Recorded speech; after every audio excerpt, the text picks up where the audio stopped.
तो वर्ष 1900 से एक नई यात्रा की शुरुआत हुई, जिसको आप क्वांटम फिजिक्स की यात्रा कह सकते हैं।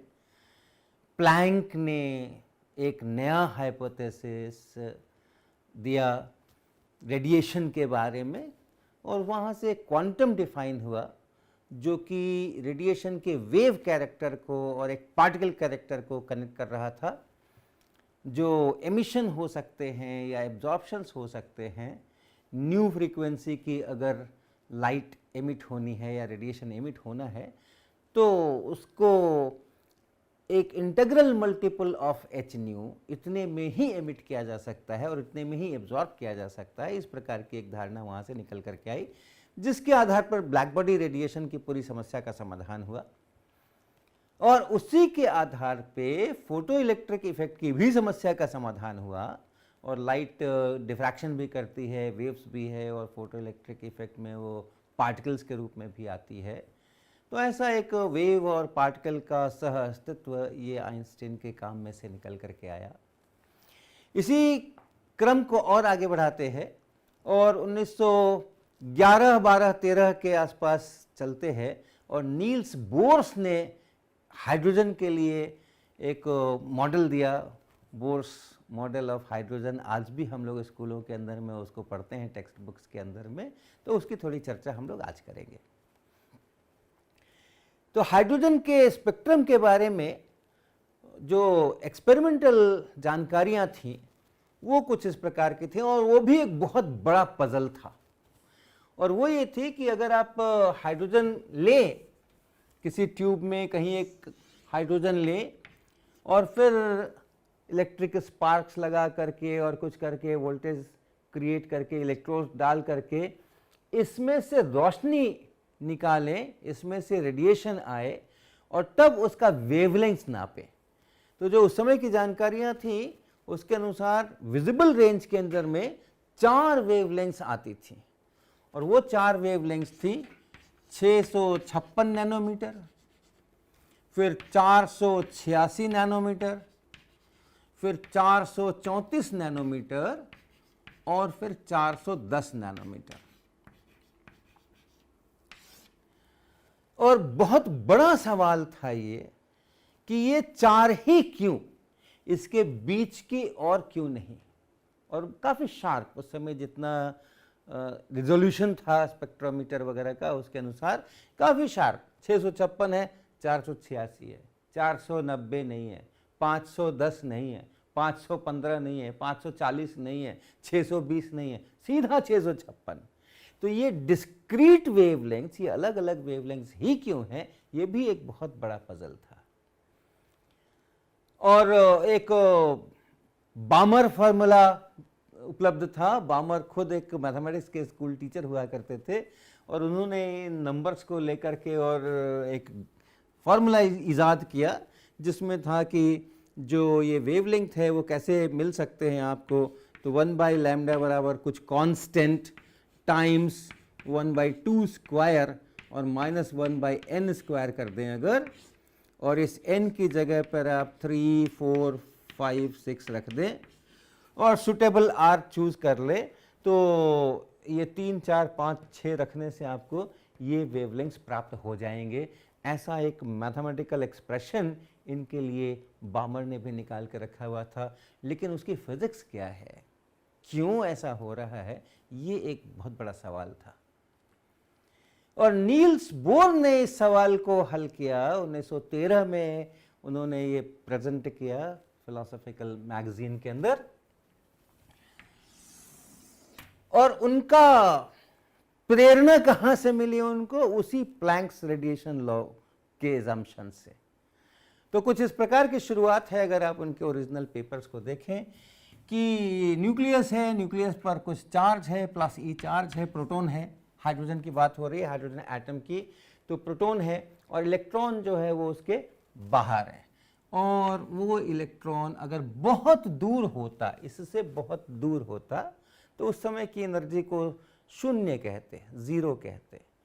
और वहाँ से अगर इसको किसी सर्कल में आना है, r रेडियस के किसी सर्कल में अगर इसको आना है और उसी सर्कल में इसको घूमना है, चूंकि एटम्स स्टेबल हैं, इसलिए जो क्लासिकल फिजिक्स है, क्लासिकल इलेक्ट्रोडायनेमिक्स है, जो ये कहता है कि एक्सेलरेटेड चार्जेस को रेडिएट करना चाहिए एनर्जी, और इसलिए अगर आप सर्कल में घुमाएं तो क्लासिकल फिजिक्स के अनुसार इसकी ऊर्जा कम होती जानी चाहिए और कम होते होते अंत में इसको इस न्यूक्लियस के अंदर समा जाना चाहिए। लेकिन वैसा नहीं होता है। एटम्स तो बहुत स्टेबल होते हैं, एक बार एटम्स बन जाते हैं तो बने ही रहते हैं जब तक कि आप कोई भयंकर उनके साथ छेड़खानी न करो। तो इसलिए क्लासिकल फिजिक्स से यहाँ बाहर जाना है, और क्लासिकल फिजिक्स से बाहर जाने की घटनाएं वर्ष 1900 से शुरुआत हो चुकी हैं। तो बोर्स ने यहाँ पर पहली बात ये करी कि नहीं, ये सर्कल्स में घूमेंगे और वो सर्कल्स स्टेबल होंगे, उसमें एनर्जी रेडिएट नहीं होगी। और जो क्लासिकल फिजिक्स में एनर्जी रेडिएशन है वो भी कंटिन्यूअस है, लेकिन जो एनर्जी एमिट होनी है अगर किसी चीज से, तो फिर वो क्वांटम्स में होनी है। तो वैसे भी इलेक्ट्रोडायनेमिक्स, जो क्लासिकल इलेक्ट्रोडायनेमिक्स है, उससे काम नहीं चलना है, तो कुछ ना कुछ और लेकर के आना पड़ेगा। तो उन्होंने ये शुरू किया कि जब ये बहुत दूर है इलेक्ट्रॉन, उस समय में ये कहीं घूम नहीं रहा है, इसकी कोई फ्रीक्वेंसी नहीं है, जीरो फ्रीक्वेंसी है, और जब यहाँ घूम रहा है तो उस समय कुछ फ्रीक्वेंसी इसकी न्यू है।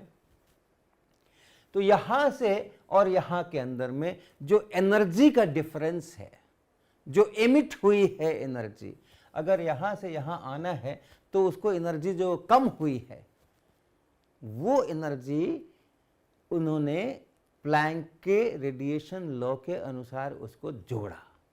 तो पहले हम अपने यूजुअल क्लासिकल फिजिक्स से थोड़ा गणित कर लें कि इसमें कितनी एनर्जी है। इसको अगर हम जीरो कहते हैं इस एनर्जी को, जब ये बहुत दूर है तो इसमें कितनी एनर्जी है, तो बहुत आसान है मामला। E बराबर हाफ mv² और माइनस E² बाई 4πε0 r, ये काइनेटिक एनर्जी और ये पोटेंशियल एनर्जी इनकी। तो ये इस समय की टोटल एनर्जी है, और जब बहुत दूर है उस समय जीरो है ये, तो यानी यही इस समय की ये एनर्जी है। इसके साथ में एक और चीज़, वो भी क्लासिकल फिजिक्स से उठा लें, मास टाइम्स एक्सेलरेशन बराबर फोर्स, और फोर्स यहाँ जो है वो है E² बाई 4πε0 r²। ये तो यहाँ से आप थोड़ा सा गणित कर लीजिए, हल्का सा इसको आप काट लीजिए, और mv² बराबर इतना है, तो आप इसको लिख सकते हैं E² by 4πε0 r, E² by 4πε0 r, ये पूरा mv² है, इसलिए यहाँ से E बराबर हाफ mv² और फिर माइनस mv², अर्थात माइनस हाफ mv², ऐसा आप लिख सकते हैं। ये एनर्जी है, एनर्जी बराबर माइनस हाफ mv²। इसकी फ्रीक्वेंसी के साथ इसको आप रिलेट कर सकते हैं, और फ्रीक्वेंसी के साथ अगर रिलेट करें तो फ्रीक्वेंसी का v बराबर, स्पीड लिख लीजिए, v बराबर ओमेगा r यानी 2 pi nu into r. Frequency के साथ इसका ऐसा रिलेशन है। तो इन तीनों इक्वेशंस को मैं पहले इधर लिख लेता हूं अलग से, फिर से। E बराबर एनर्जी बराबर माइनस हाफ mv², ये पहला पार्ट है। दूसरा ये mv² बराबर E² बाई 4πε0 r। तीसरा है v बराबर 2 पाई न्यू इंटू आर। ये तीन इक्वेशंस हम बिल्कुल शुद्ध क्लासिकल फिजिक्स, न्यूटन का नियम जो हम लोग अपने स्कूल्स के अंदर पढ़ते हैं सर्कुलर मोशन में, उसके अनुसार ये चीज़ें ऐसे हैं। अब इसके बाद बोर्स क्वांटम थ्योरी को यहाँ घुसाते हैं। अगर इसको यहाँ से यहाँ आना है तो इसकी एनर्जी कम हुई है तो रेडिएशन होना है। वो रेडिएशन कितना हो सकता है?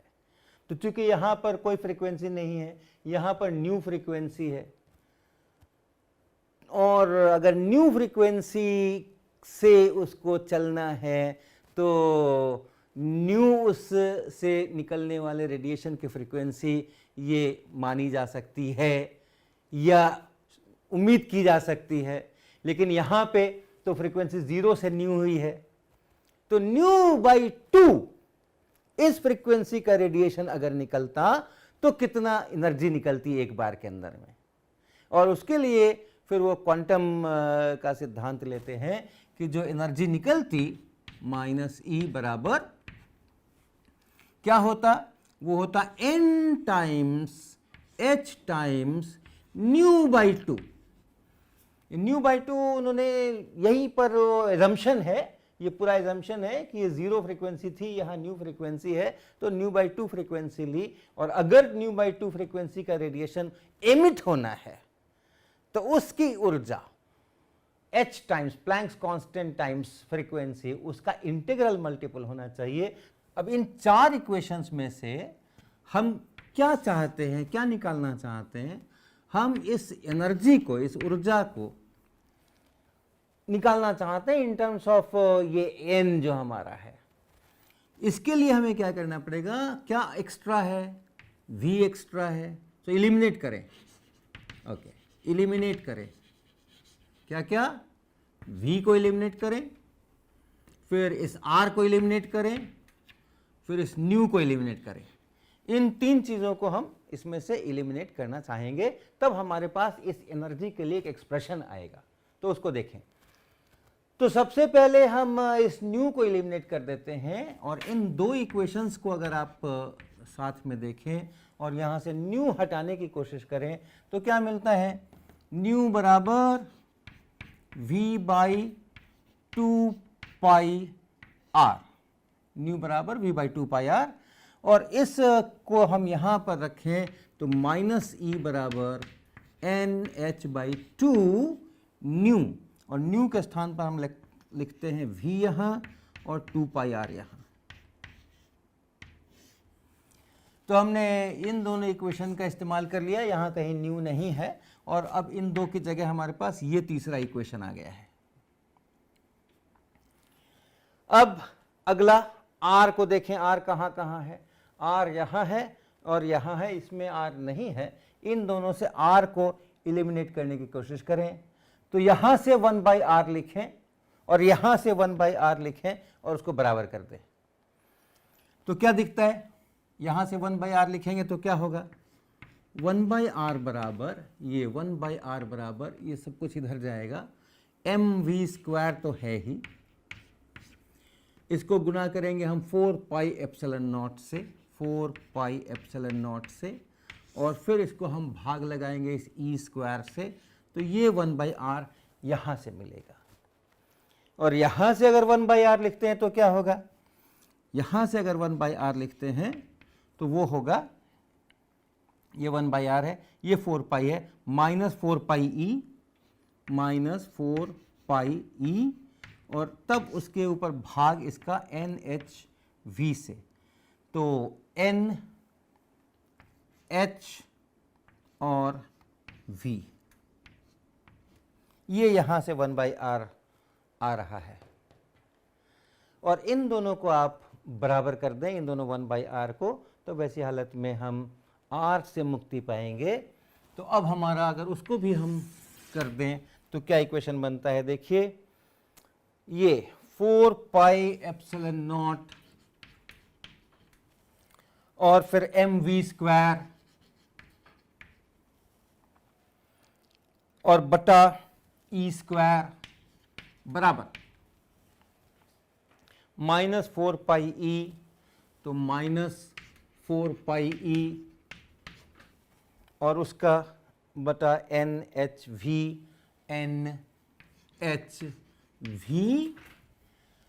तो अगर आप v को लिखें यहाँ से, और फिर यहाँ से हम उस v को भी इलिमिनेट करना चाहते हैं, इसमें से v इलिमिनेट करना है हमें, तो हम यहाँ से पहले v लिख लें, एक यहाँ भी v दिख रहा है, यहाँ भी v स्क्वायर दिख रहा है, तो आप करें इसको 4 pi epsilon not m v, इस v को अगर इधर ले लूँ मैं तो क्यूब, v क्यूब, और इस e स्क्वायर को अगर मैं उधर ले जाऊँ तो -4 pi capital E, E square by NH। मिलान कर लीजिए फिर से। हमने ये लिखा है और इस V को हमने यहाँ मल्टीप्लाई कर दिया है, इस तरफ ले आए हैं। इस E स्क्वायर को हम उधर ले गए हैं, तो ये इतना बन गया है और ये इक्वेशन बना। अब इस इक्वेशन में से और इस इक्वेशन में से मुझे हटाना है V को, तो यहाँ से मैं V लिखता हूँ। V बराबर, इसको भाग लगा लीजिए पहले, -4 पाई कैंसिल हो रहे हैं, 4 पाई को हटाइए और बचा यहाँ पे हमारा कैपिटल E यानी एनर्जी, और फिर E स्क्वायर बटा NH है यहाँ, और फिर ये एप्सिलॉन नॉट M, ये इतना। इसका 1/3 रूट ये V क्यूब है, ये V क्यूब है, ये V क्यूब बराबर ये E स्क्वायर माइनस के साथ NH यहाँ पे एप्सिलॉन नॉट M उधर से, और इसलिए इस पूरे का ये क्यूब रूट है, 1/3 पावर है। और हम -1 का 1/3 पावर करेंगे तो -1 मिलेगा, इसलिए हम यहाँ पे रख रहे हैं। वो इमेजिनरी क्वांटिटीज़ में जाने की मुझे कोई आवश्यकता नहीं है, हाँ, तो इसलिए वो -1 इंटू -1 इंटू -1 इज़ -1, उसका हम उपयोग यहाँ पे कर रहे हैं। अब इसको इस्तेमाल करें पहले इक्वेशन में, एनर्जी बराबर, तो क्या मिला? E बराबर -12 m V का स्क्वायर, तो इसका स्क्वायर करना है तो माइनस का तो प्लस हो गया, और यहाँ बना मुझे E का स्क्वायर, हाँ, या एक बात पूरा लिख ही लें, E into E square by NH epsilon not M, इस पे पावर 2/3 स्क्वायर कर दिया, -12 m V का स्क्वायर कर दिया तो पावर 1/3 था, वो पावर 2/3 हो गया। अब देखें E पे पावर 2/3 है यहाँ पे, और यहाँ पे E है, तो E पे पावर 1/3 बचेगा, तो ये E पे पावर 1/3 बराबर है -12 m E square by NH epsilon not M पे पावर 2/3। ये हमने सिर्फ यहाँ से इस E को हटाया है, बाकी सारी चीज़ें उसी प्रकार से रखी हुई हैं। तो ये इतना क्यूब कर दीजिए दोनों साइड। E बराबर माइनस और ½ m, हम एक ही बटा में लिखने की कोशिश करते हैं, m ऊपर 2 ये नीचे। अब यहाँ पे हम क्या कर रहे हैं, हम क्यूब कर रहे हैं, तो इस पूरे का स्क्वायर हो जाएगा, ये 1/3 और 3 कट जाएंगे, इसका स्क्वायर हो जाएगा, अर्थात E पे पावर 4 और फिर यहाँ पे एप्सिलॉन नॉट का स्क्वायर, इस M का स्क्वायर और फिर इस H का स्क्वायर, और बच गया N का स्क्वायर।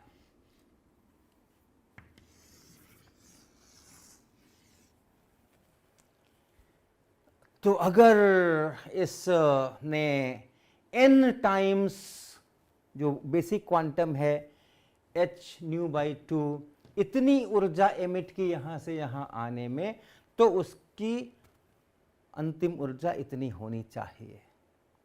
और n = 1, n = 2, n = 3 रखते जाएं तो ये अलग अलग किस्म के आपको सर्कल्स मिलते चले जाएंगे, उनकी ऊर्जा अलग अलग होती चली जाएगी। तो देखिए, अगर n बराबर 1 रखें तो क्या होता है, तो n = 1 इसमें हम रखें,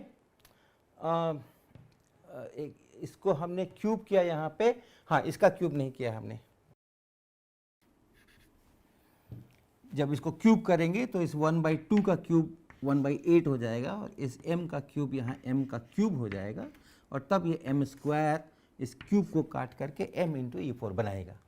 तो n = 1 पर आए, n = 1 अगर इसमें रख दिया जाए तो एनर्जी क्या बनती है, एनर्जी बनती है -8 -me4 divided by 8 epsilon not square और h स्क्वायर,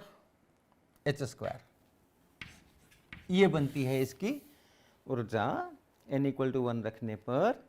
और इसका मान जब इसके सारे वैल्यूज रखे जाएं तो इसका मान निकल करके आता है 13.6 इलेक्ट्रॉन वोल्ट। जो हाइड्रोजन एटम की न्यूनतम एनर्जी है, मिनिमम एनर्जी है, यानी जो रेडिएशन है, अगर इन्फिनिटी पर जब सेपरेशन था वहां से देखें तो मैक्सिमम ऊर्जा एमिट हुई है, उसको हमने जीरो बोला है। तो यहाँ पर जो एनर्जी है वो -13.6 ईवी की एनर्जी है। और जब हम आगे बढ़ेंगे तो अगर हम एक चित्र बनाएं इसका, जैसा अक्सर किताबों में रहता है, तो ये सबसे नीचे की ऊर्जा है जो -13.6 ईवी की ऊर्जा है, ये n = 1 है। और n = 2 अगर रख देंगे हम तो इसी का 1/4 हो जाएगा, यहाँ 1/4 आ जाएगा और इसी का 1/4 हो जाएगा। तो अगर आप अगली ऊर्जा ढूंढें तो वो अगली ऊर्जा आपको इतना बटा 4 पे मिलेगी, अर्थात -3.4 ईवी पे मिलेगी। ये n = 2 है। फिर n = 3 करेंगे तो 1/9, तो इससे अब 1/9 करें तो कुछ -1.5 ईवी, ऐसा कुछ n = 3 मिलेगा। फिर n = 4 करेंगे तो ऐसा कुछ n = 4 मिलेगा, जो कि इसका 16वां भाग होगा, -0.85 ईवी। तो इस प्रकार से अलग अलग वो ऊर्जाएं बनेंगी। और हमने R को एलिमिनेट किया था, अगर आप R का भी वैल्यू निकालेंगे तो छोटा सर्किल, बड़ा सर्किल, उससे बड़ा सर्किल, उससे बड़ा सर्किल, ऐसा मिलता चला जाएगा। तो ये एक चीज़ निकल करके आती है और काफ़ी पॉपुलर है। और जब ये ट्रांजिशन होता है, जब हम ये हाइड्रोजन ट्यूब की बात करते हैं जिसमें हाइड्रोजन भरी है और वहाँ से और रोशनी निकलती है और उसके हम वेवलेंथ्स देखते हैं, तो वो जो रेडिएशन है वो कैसा रेडिएशन है। जब हमने उस हाइड्रोजन को बिजली चला करके और कुछ करके वोल्टेज वगैरह लगा करके, और जहाँ वो है, अमूमन जहाँ वो हाइड्रोजन एटम है, यानी इलेक्ट्रॉन सबसे कम एनर्जी वाली ऊर्जा के अंदर में है, n = 1 वाली ऊर्जा के अंदर में है, इतनी एनर्जी में है, तो जब हम वो इलेक्ट्रिक वोल्टेज वगैरह देते हैं तो वो ऊपर की ऊर्जा में किसी में चला जाता है जितना उसने वहाँ से एब्जॉर्ब किया। तो यहाँ कहीं चला गया मान लीजिए, और फिर यहाँ से जब इसको वापस लौट करके आना है, तो अगर इसने यहाँ से यहाँ जंप कर लिया तो कितना रेडिएशन में ऊर्जा जाएगी, कितनी ऊर्जा का रेडिएशन जंप होगा। तो यहाँ इतना ऊर्जा है, यहाँ इतनी ऊर्जा है, तो आप यहाँ इसमें से इसको घटा सकते हैं और मालूम कर सकते हैं कि कितनी ऊर्जा निकली। तो ट्रांजिशन, एक हायर स्टेट से एक लोअर स्टेट पे अगर ट्रांजिशन होता है तो जो ट्रांजिशन की एनर्जी है, उसको आप final energy minus initial energy ऐसा लिख सकते हैं। और यही सब एक्सप्रेशंस होंगे, me4/8ε0² h², और ये 1/n1² और ये 1/n2²। बामर का सूत्र मिल रहा है। और अगर n1 की जगह पे आप रखते जाएं, 2 रख लें, और n2 की जगह पे आप 3 रखें, 4 रखें, 5 रखें, 6 रखें, यानी n = 3 से n = 2 में ट्रांजिशन करा रहे हैं। पहले 3 पर थे और अब हम 2 पर आ गए हैं। तो ऐसा ट्रांजिशन अगर करा रहे हैं, ध्यान रखिएगा हमारी ऊर्जा नेगेटिव में भी चलती है, ये माइनस भी यहाँ पर है। तो वैसी हालत में आप यहाँ से जब कैलकुलेशंस करेंगे और इस ऊर्जा से आप वेवलेंथ का रिश्ता जानते हैं, hc/ ऊर्जा, ये, तो यहाँ से आप वेवलेंथ्स कैलकुलेट कर सकते हैं। और वो वेवलेंथ्स एग्जैक्टली वही आते हैं जो एक्सपेरिमेंटली मेजर्ड वेवलेंथ्स हैं, 656 नैनोमीटर, 486 नैनोमीटर, 434 नैनोमीटर, 410 नैनोमीटर्स। और ये सब जो ऊर्जाएं हैं, जो वेवलेंथ्स हैं, वो इस n = 2 पर आकर ख़त्म होते हैं। 3 से 2, 4 से 2, 5 से 2, ये सब विजिबल रेंज में है। और भी ट्रांजिशंस हैं, लेकिन ये विजिबल रेंज है जिसको बामर सीरीज कहते हैं। n = 3 से n = 2 पर जाएंगे तो 656 नैनोमीटर का वेवलेंथ मिलेगा। n=4 से n=2 पर आएंगे तो 486 नैनोमीटर का वेवलेंथ मिलेगा। तो इस प्रकार से ये पूरी सीरीज बनती है।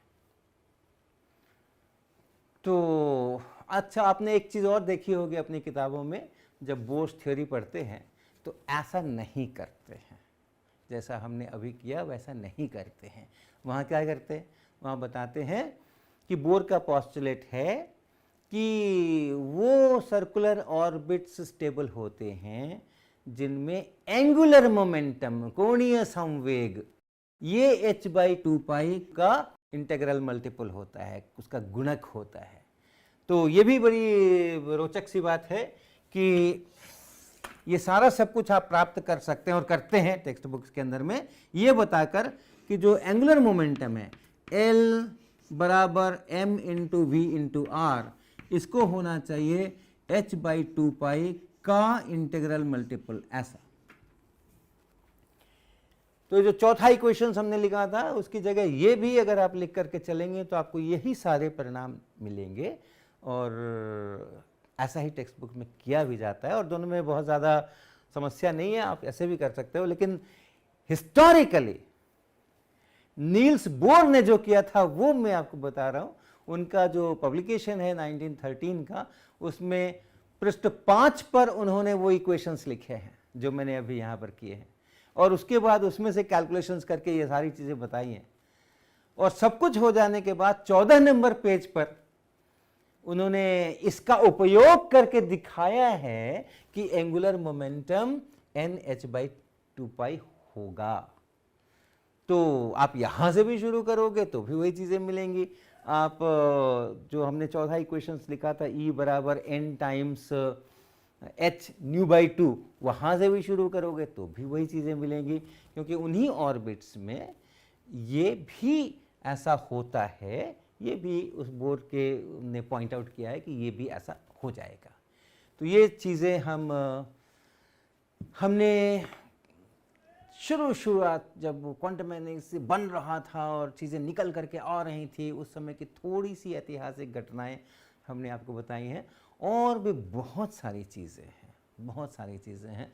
लेकिन इन सब से मिल करके एक चीज़ निकल करके ज़रूर आई है कि क्लासिकल फिज़िक्स में से हमें कुछ न कुछ और उसमें जोड़ना पड़ेगा या उसको बदलना पड़ेगा अगर हम इन छोटे पार्टिकल्स की, एटम्स की, इलेक्ट्रॉन्स की, इनकी अगर हम जानना चाहते हैं, इनका व्यवहार जानना चाहते हैं, तो हमें कुछ अलग जाना पड़ेगा। और उसके बाद के 20-25 वर्षों तक और भी काफ़ी लोगों ने कोशिश की कि कैसे इसमें से एक बढ़िया थ्योरी निकल करके आए, तो हम लोग उसकी चर्चा करेंगे। तो अभी तक हम रेडिएशन की बातें कर रहे थे, अब हम पार्टिकल्स की बात करेंगे, हम इलेक्ट्रॉन्स की, हम प्रोटॉन्स की, या हम कणों की बात करेंगे। और वो कण, छोटा कण जो है वो कैसा क्वांटम मैकेनिक्स अपना लेकर के आता है और क्या स्वरूप दिखाता है, इसकी चर्चा हम लोग आगे के क्लासेस में करेंगे।